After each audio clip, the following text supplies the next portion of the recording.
Hey y'all, welcome. My name is Sarah and I love to talk about movies. And today I am super excited to talk about Your Monster. So I didn't know that Your Monster was a short film before it was made into a feature film. Did y'all know that? Both times directed by Carolyn Lindy. She's the original writer as well.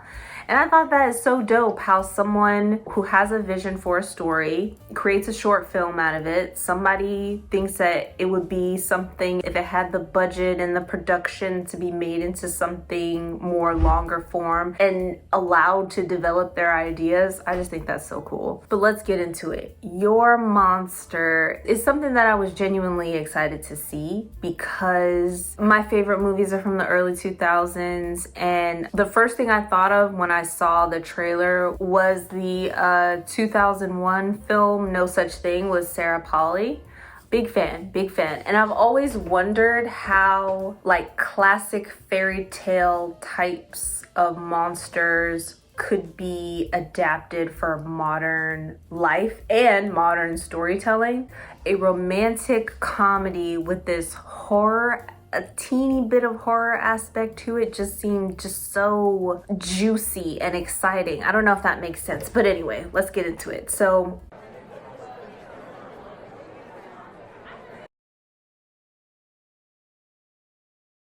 it starts in a hospital.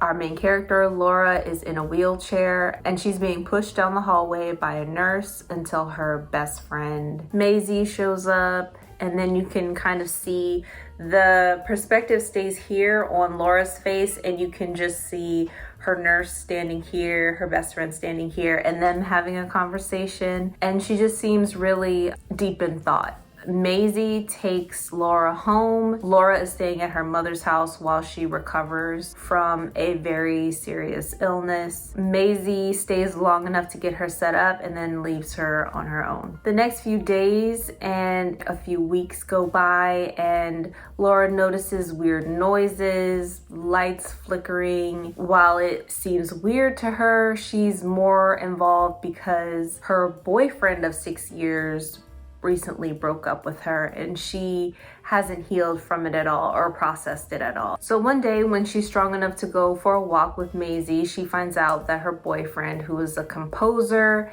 is holding auditions for a play, and that her friend Maisie has already been sent an invitation to audition. So Laura kind of spends her days doing quiet things at home, mostly reading and revisiting old memories. So one day she hears more noises and sounds coming from upstairs. She goes upstairs to investigate and finds a monster in her closet. Freaked out, and she screams, and he's like, "Look, you gotta go."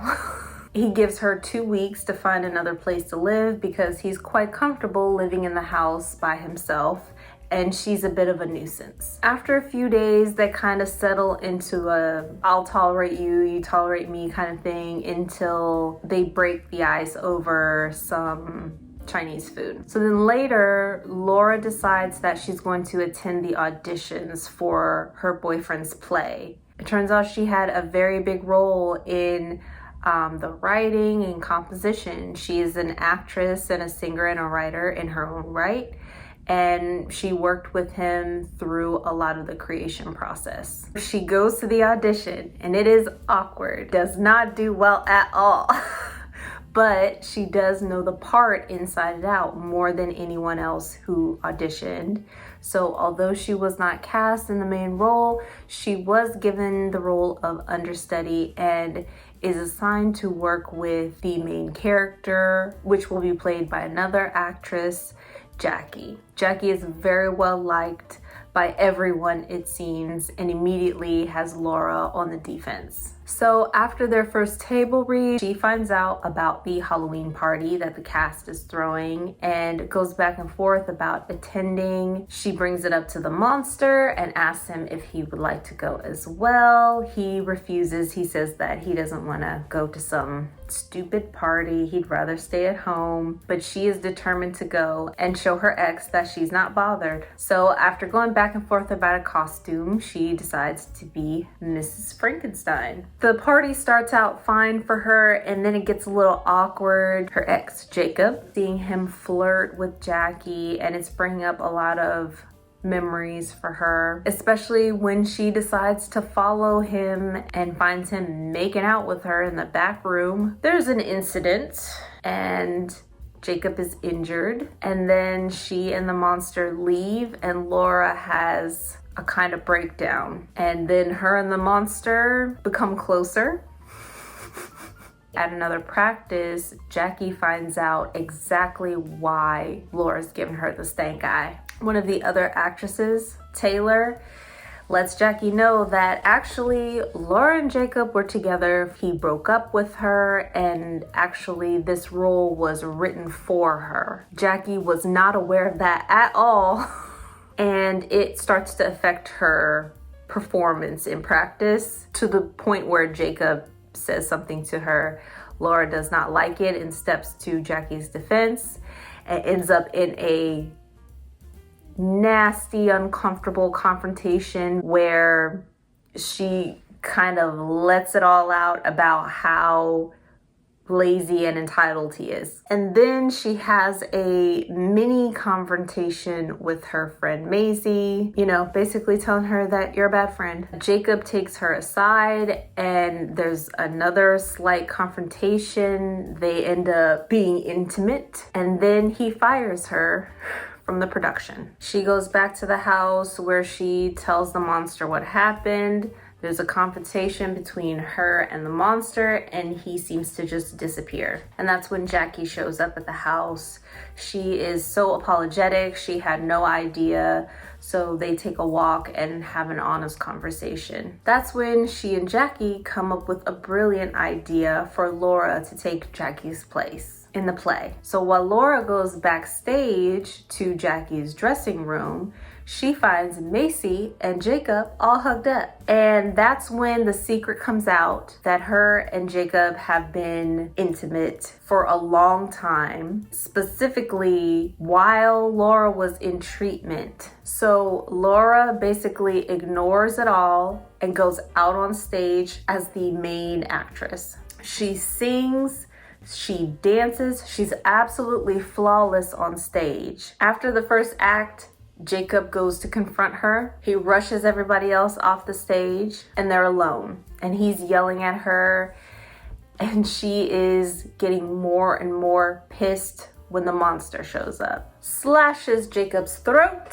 1 minute she's looking at the monster, and then the next scene we see that she is singing the next song. The perspective moves back and forth between her on stage singing, facing the audience, and her and the monster backstage looking at each other. As the camera pulls further and further away from her, you can see more and more of the stage, and as her number and the last song completes, you can see the entire stage, including where Jacob's dead body is still lying on the stage in a pool of his own blood. And the audience is absolutely stunned. The perspective moves back to Laura until she is fully centered. She's smiling, breathing hard, and that's how the movie ends, with her standing on stage, just having completed her song. Is it weird to describe this film as like cozy horror? And I only say that because it gets a little deep, but not too deep. You feel genuinely for characters, but not too invested. There are a lot of cozy at home types of scenes where she's reading or like watching one of her favorite films, being comforted by playing games and stuff. So I don't know. What do you guys think? I loved it. I did. Do I think it was perfect? No, I would give it a 3 out of 5. I think it's a solid film. I would recommend it. Do I think that certain choices could have been made? Yes. I only reserve my 4s for movies that I think are nearly perfect, and my 5s for movies that I think are as close to perfect as humanly possible. But my 3s are solid. My 3s are solid. Overall, this movie really relies on a lot of stereotypical tropes, like her friend, the too busy, quirky, eclectic, I'm an actress who takes karate lessons, and I do all this fun, weird stuff while walking around in vintage couture. Her boyfriend being someone whose only literal job is being a composer. He don't have to work nowhere and is a tool, like the definition of a tool. Laura being fearful and having this kind of potential for confrontational, aggressive behavior. They're not new characters, but in the framework of the story are interesting only because you are not quite sure what they'll do. Like her boyfriend doing what he did, I was not totally surprised by that. He's a tool. Of course he did. Of course he kissed her and then fired her. He broke up with her while she was in the hospital for a serious illness, saying that he can't handle it. They were together for 6 years. So finding out their relationship was that long and it broke up that fast, and the fact that he was cheating on her with her best friend, who is actually her only friend at that point, was like, yeah, we're checking those boxes. And there were a couple things that gave it away a little bit. To me, the fact that Maisie didn't have to audition, that she automatically had a role in the front. Maisie's character was not in the back. She was not in the chorus. She was on the front line. The girl Jackie swooping in, I could see her at first just being naturally jealous because Jackie is her literal physical opposite, and that may have been why she was chosen for that role, to play Jackie, because it makes it very obvious and stereotypical again as to why she don't like her. She's a tall, skinny blonde who everybody just seems to love, and it turns out she actually has a heart, and that's why people like her. And not just because she's generally appealing, but because she's an actual nice person. Yes, there are a lot of stereotypical characters there, but some of the events are nice and twisty, so you do get a chance to be surprised, laugh unexpectedly, or feel something unexpectedly throughout the film. I love how colorful and detailed it was. Everything was thought out well. Like Laura's house, which we're in a lot because she's sick, she's in recovery, she has to take care of herself by herself. So seeing different rooms in the house, and each room is fully decorated top to bottom. There is a personality, a look for each space. And then Laura's closet being this big, and her having the same big ass closet when she was a kid, they got money. So that takes care of, how you paying rent, Miss Ma'am, not working or in school. The fact that her mother was not there, but sent like food for her and is like making sure that from a distance everything is fine, also makes sense. So it seems like this is a house that Laura maybe not grew up in, but spent a lot of time in when she was young. I appreciate that we got that flashback of her as a kid with that little boy. That helped. And her father is not in the picture at all. That house for her, it seems like, it almost reminds me of like a clubhouse. It's your secret place where you can really express yourself without fear of judgment, because it is the one place where you know that you're safe. She is screaming, she is crying some more, she is just moaning. She is really going through a whole spectrum of emotions, and I think that really keeps it grounded, because she is genuinely experiencing something monumental emotionally, and we get to be here for that. And sometimes I get distracted, I'm not gonna lie, when you got main characters wearing like all of the trendy clothes, because I'm like, when did you have time to shop? And she seems like a bit of a collector of things. She seems to hold on to things. So having a dress that is perfect for her to be Mrs. Frankenstein totally makes sense for her character as someone who loves old movies, old musicals specifically. that she seems to genuinely have a love for vintage or antique things. So her style being trendy but also have these vintage touches makes a lot of sense and makes her seem less like someone who is trying to keep up with the trends, because she just hasn't been able to. She's been sick this whole time, and severe enough that she was, hospitalized and all that, going through her treatments and whatnot.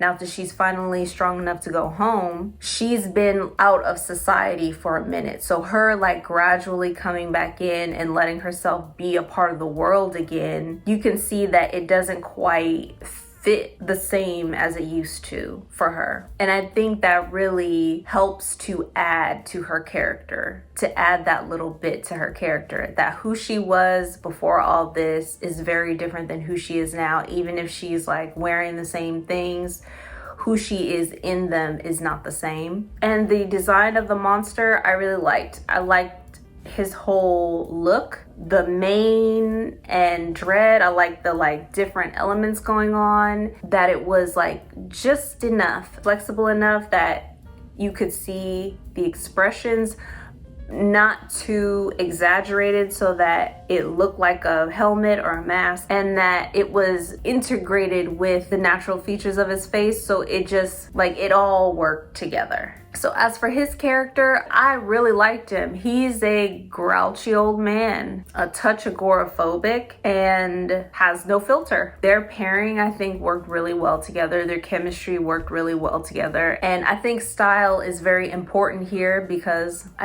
Jacob wearing that suit, it is a noticeable look, but also not totally out of touch, because we're in a creative space, we're working with creative people, we're doing something very creative. So it makes sense that people have these eclectic styles or interesting ways of dressing or expressing themselves. Music plays a very important role, and what I love is that these classic, not show tunes, but there is a genuine emphasis on composition and songwriting throughout the film. It's not just a catchy song to sing, it is also telling a story. There is some violence, not a lot, and it's not gory exactly, but there is some violence. And I liked the ending.